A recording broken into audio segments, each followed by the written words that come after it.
Welcome to Ravi master tech channel. दोस्तों, आपके प्यार और सपोर्ट के लिए बहुत बहुत धन्यवाद। जैसा कि मैंने पिछले वीडियो में बहुत ट्रिक के बारे में मैंने बात किया था, आज मैं जो ट्रिक लेके आया हूँ, जिस टॉपिक पर बात करने वाला हूँ, उस टॉपिक का नाम है कनिष्क के दरबार के महान विद्वान। कनिष्क के दरबार के महान विद्वानों के बारे में हम बात करेंगे आज। लेकिन उससे पहले हम समझ लेते हैं, कनिष्क जो थे कुषाण वंश के एक महान प्रतापी शासक थे।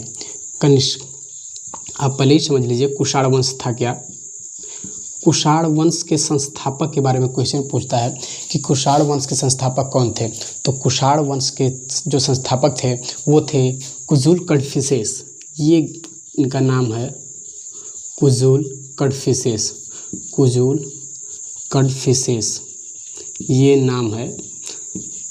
बहुत ही इम्पोर्टेंट क्वेश्चन इससे बनता है। कनिष्क के दरबार के जो महान, अब इसके बारे में बात करते हैं। कुषाण वंश के संस्थापक कुजुल कड़फिसेस थे। लेकिन सबसे ज़्यादा इम्पोर्टेंट इसमें से क्वेश्चन जो पूछता है वो पूछता है इनके जो महान विद्वान रहे उन विद्वानों में से। उन विद्वानों के बारे में अगर बात करते हैं तो उनके महान विद्वानों में 6 व्यक्तियों का नाम लिया जाता है और 6 व्यक्तियों का नाम देखते हैं, आपके सामने है। सबसे पहले है अश्वघोष, वसुमित्र, पार्श्व, संरक्षक, नागार्जुन, चरक। लेकिन इसे आप तो याद कर सकते हैं, लेकिन याद करने का तरीका तो ये नहीं होता कि आप तो हर चीज़ आप तो रट कर तो याद कर नहीं सकते हर चीज़, क्योंकि आपको पता होगा कि रटंत विद्या अवंत नाही। तो ऐसे करके आपको पता होगा। तो अगर हमें इसे बाय ट्रिक याद करना है तो कुछ नहीं करना है, सिंपल सा एक ट्रिक है। आपको पता होगा रवि मास्टर ट्रिक में ट्रिक की बातें होती हैं। तो ट्रिक है क्या, एक नाम है अब पास नाच। कितना आसान ट्रिक है, अब पास नाच।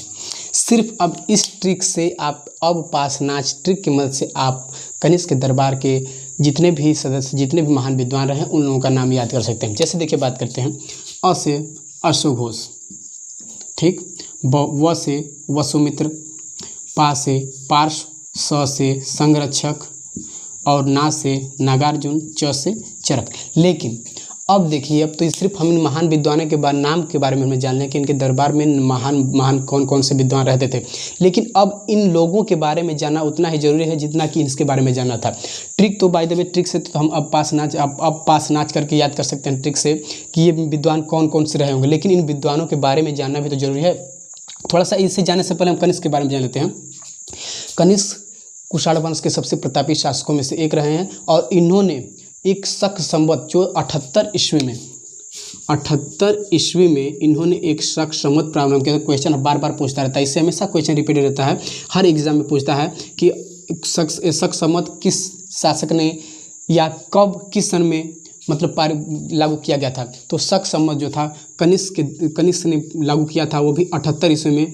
इसमें शक संवत पे कैलेंडर लागू किया गया था और उसी कैलेंडर के हम क्या करते हैं, अपने हिसाब से लोग चलाते रहते हैं और उसे ही 21 या 22 मार्च से चैत महीने के चैत बैसाख जेठ ऐसे करके चलाते रहते हैं। हिंदी मासी का जो महीना रहता है। लेकिन अभी इन लोगों के बारे में बात करते हैं। अश्वघोष को भारत का न्यूटन कहा जाता है। संस्कृत का सबसे प्रथम नाटक लिखने कारण इन्हें नाटककार पितामह या भारत का न्यूटन के नाम से जाना जाता है। वसुमित्र को जिन्होंने विभाष शास्त्र नामक ग्रंथ की रचना की थी और पार्श्वनाथ भी इन 6 महान विभूतियों में से एक थे। और संरक्षक जो थे कनिष्क के दरबार के क्या थे, पुरोहित थे।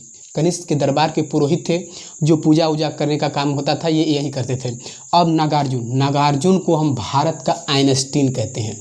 ये क्वेश्चन बार बार पूछता है कि भारत का आइंस्टीन किसे कहा जाता है। तो नागार्जुन को भारत का आइंस्टीन कहा जाता है। और इन्होंने अपनी पुस्तक माध्यमिका सूत्र, ये क्वेश्चन पूछता है कि माध्यमिका सूत्र पुस्तक किसने लिखी है। तो माध्यमिका सूत्र पुस्तक नागार्जुन ने लिखी है। तो माध्यमिका सूत्र नामक पुस्तक में इन्होंने क्या किया, सापेक्षता के सिद्धांत का वर्णन किया है। और उसके बाद बात करते हैं चरक संहिता नामक एक इन्होंने आयुर्वेद ग्रंथ की रचना की है चरक ने। और लास्ट में एक बात और हम बताना चाहेंगे कि जो सबसे लास्ट में जो कुषाण वंश का जो लास्ट में शासक था, कुषाण वंश का जो लास्ट में शासक था वह था वसुमित्र। आखिरी शासक था वह था वसुमित्र। तो दोस्तों, आपको यह वीडियो कैसा लगा? उम्मीद करता हूँ अच्छा लगा होगा। अगर आपको वीडियो थोड़ा सा भी अच्छा लगे तो आप लाइक करिए, शेयर करिए, कमेंट करिए। थैंक यू, धन्यवाद।